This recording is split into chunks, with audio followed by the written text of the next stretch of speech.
데이비드 호킨스의 가장 높은 깨달음을 향하여 3장 헌신적 비이원성의 길을 따르려면 삶을 달리 경험하겠다고 마음먹은 사람에게는 이 행성 전체가 새로운 모습으로 눈앞에 펼쳐지게 됩니다. 즉 변화의 시작과 끝은 우리 삶을 강력하게 지배하고 있는 듯한 외적인 것들이 아니라 우리의 의식에 달려 있습니다. 이 장에서 호킨스 박사는 다양한 주제를 다룹니다. 먼저 믿음의 수준을 급상승시켜 신이나 신성에 대한 우리의 느낌을 재인식할 기회를 제공할 것입니다. 신은 분노하거나 복수심의 참 모습으로 우리에게 수치심과 두려움과 고통을 일으키는 존재가 아니라고 설명합니다. 사실 신성은 사랑으로 공명하는 비인격적 전자기장과 같은 것으로 모든 창조의 무한한 원천이라고 설명합니다. 또한 자신이 쓸모없고 부정확한 오해에 사로잡혀 제한적인 사고에 빠진다는 것을 깨달아 순차적이고 선형적인 인식을 넘어설 필요가 있다고 강조합니다. 이어 파워와 포스의 차이를 설명하고 우리가 어떻게 흑과 백이나 옳고 그름 같은 양극단에 바탕한 신념 체계에 사로잡히는지도 명확히 보여줍니다. 그리하여 바닐라 아이스크림을 사랑한다고 해서 초콜릿 아이스크림을 미워할 필요는 없다고 매우 적절하게 비유합니다. 우리 청중은 매우 진보된 의식 자체입니다. 천상계, 천국, 깨달음에 이를 운명인 사람들입니다. 그렇지 않다면 이 자리에 앉아있지 않을 것입니다. 야구장에 있을 것입니다. 여러분은 왜 이 자리에 있을까요? 이미 자신의 운명을 선택했기 때문입니다. 그래서 이 자리를 흥미로워하는 것이고요. 나는 여러분이 여러 겁의 시간을 아낄 수 있도록 하고 싶습니다. 이 거대한 전자기장에 무슨 일이 일어나고 있을까요? 그러니까 신이 무한한 파워의 거대한 전자기장일 뿐 맡은 배역이 없고 신경증이나 정신병도 없다고 상상하는 겁니다. 즉 신이 구약 성경의 신이 전혀 아니고 모든 창조의 무한한 원천으로서의 신입니다. 나타나 있지 않은 곳에서 나타나 있는 것이 생깁니다. 창조로서 생겨나고 창조는 지속적입니다. 여러분이 목격하고 있는 것은 창조가 펼쳐지는 것이고 여러분은 그것을 알아차리게 되어 순차적으로 인식합니다. 하지만 어떤 일도 순차적으로 일어나지 않습니다. 여러분의 인식 속에서만 순차적입니다. 주위를 돌아다니며 이렇게 저렇게 홀로그램 보듯이 본다고 해서 여러분이 그것으로 하여금 저것이 되도록 유발하고 있는 것은 전혀 아닙니다. 여러분이 어떤 일을 순차적으로 목격할 때 그 순차는 여러분의 목격에 있습니다. 홀로그램에 있지 않습니다. 홀로그램이 여기 있다고 합시다. 여러분이 움직이면 이것이 움직이는 것처럼 보입니다. 이해됩니까? 아동용 플리차트처럼 정지 상태인 그림들이지만 페이지를 촤라락 넘기면 남자가 공을 던지는 것처럼 보입니다. 창조와 진화는 동일한 한 가지 것입니다. 상충되지 않습니다. 전혀 상충될 수 없습니다. 진화는 창조가 스스로 펼쳐지는 방식입니다. 거대한 파워의 장이 있고 그 안에 모든 것이 담겨 있습니다.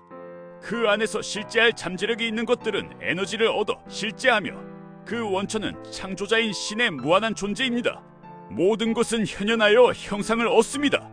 형상은 고유의 잠재 상태에 따라 결정되고 잠재 상태는 카르마적 유산에서 생겨납니다. 씨앗이 땅 속에 있습니다.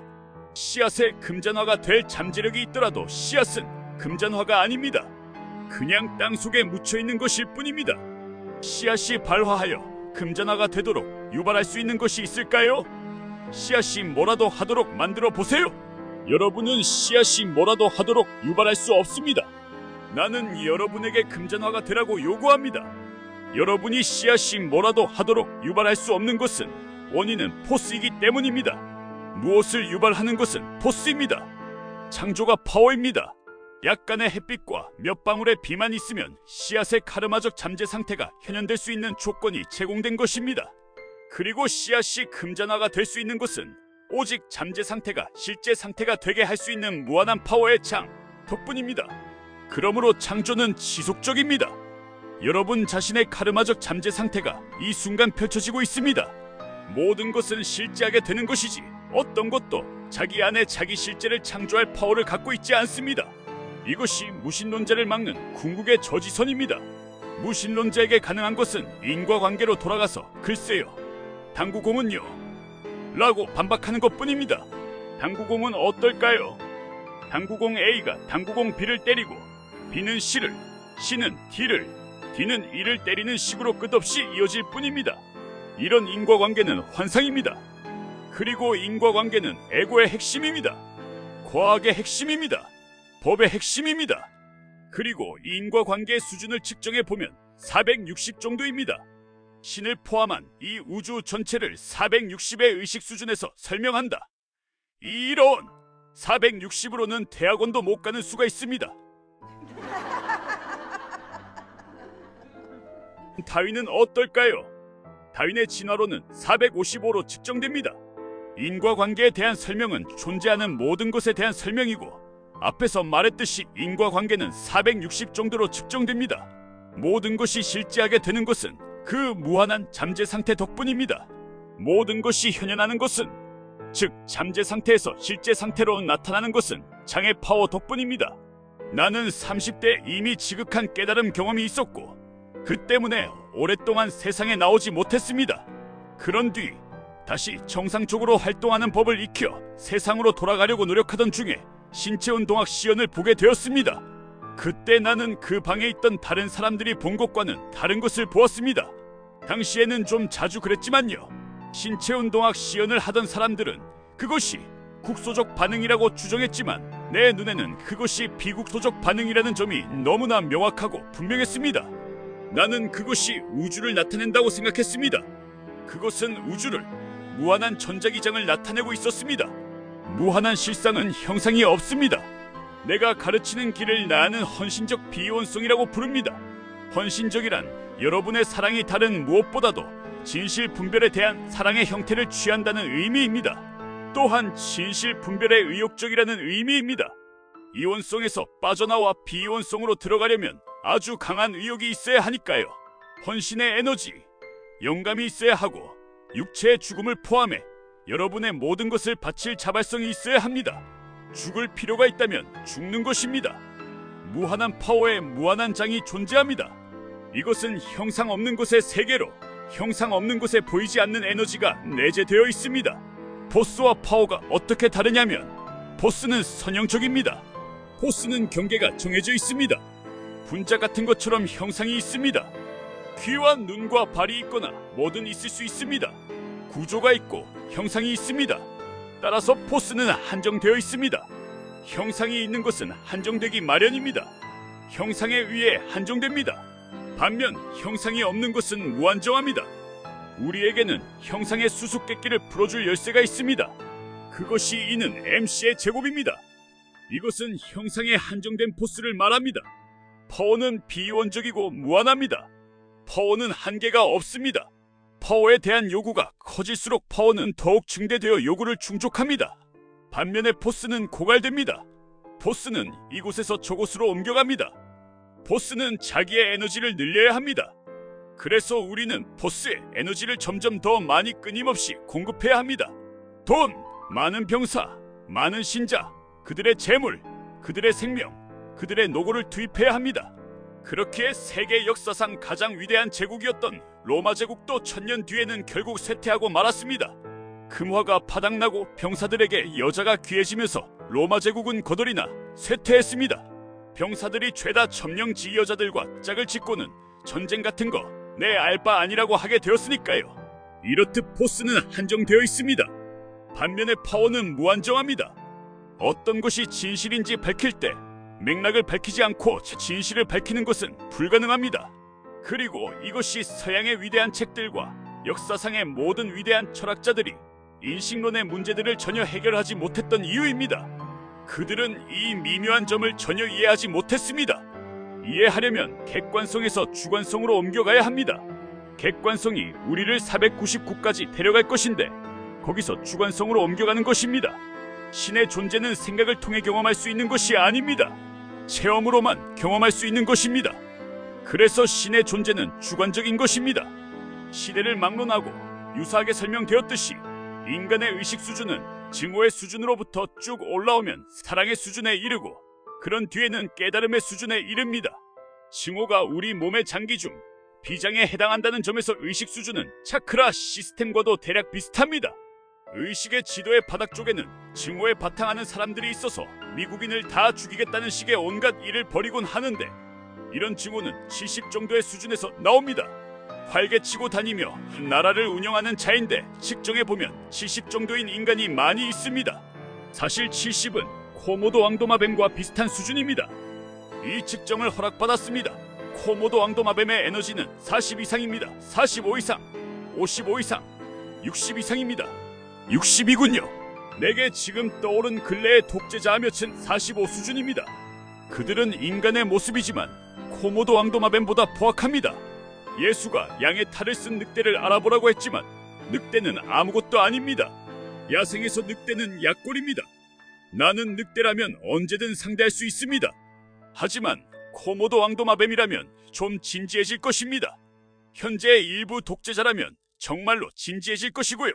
코모도 왕도마뱀보다 포악한 자인데 국민들이 그에게 투표하고 그를 추종합니다. 그가 죽을 때까지 추종합니다. 코모도 왕도마뱀보다도 낮게 측정되는 개체인데 말이죠. 코모도 왕도마뱀이 뭘 죽이는 것은 순진하기 때문입니다.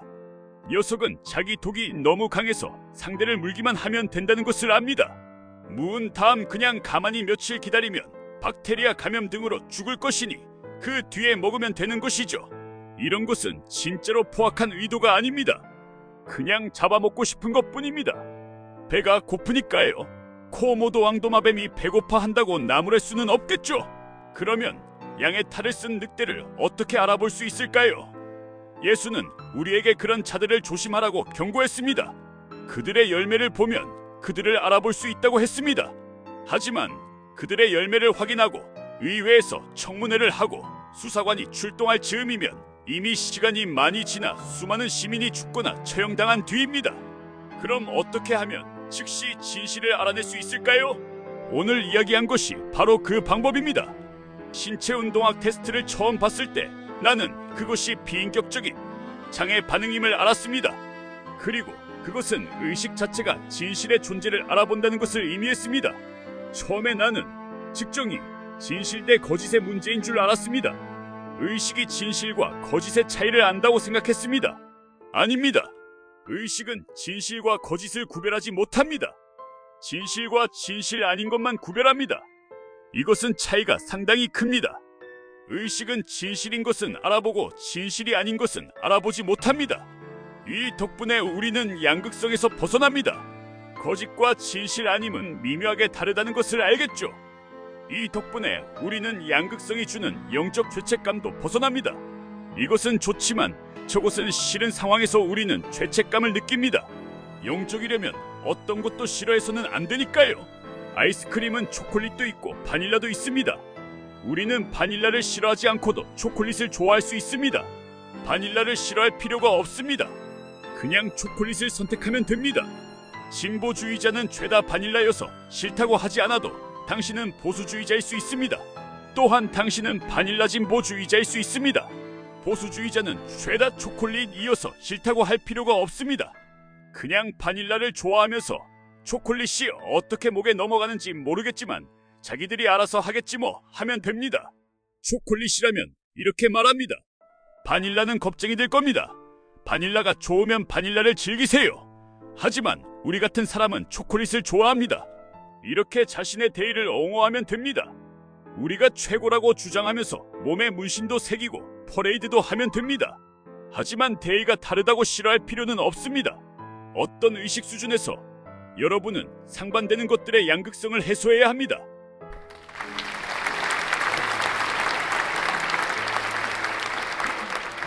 이 장을 마무리하면서 호킨스 박사는 상반되는 것들의 양극성을 해소하는 방법에 대해 이야기합니다. 자신의 기존 경험이나 인식이 주는 영향력에서 벗어나기 위한 첫걸음으로는 자신의 삶을 되돌아보는 것이 좋습니다. 어떤 것을 양극단의 것으로 인식하고 있습니까? 자신이 무심코 한쪽을 택하며 다른 쪽을 혐오한다는 것을 깨닫는 순간들이 종종 있습니까? 자신이 그러는 것을 깨닫게 되면 메모해 두세요. 그런 신념 체계에 빠져있는 자신을 발견하는 순간 잠시 시간을 내서 내가 이 일을 달리 인식할 수 있는 길은 없을지 자문해 보세요. 자신의 선택을 재평가하는 시간을 갖는 것은 영적 진전을 가로막아온 구속적 사고에서 벗어나는 첫걸음이 될 수 있습니다.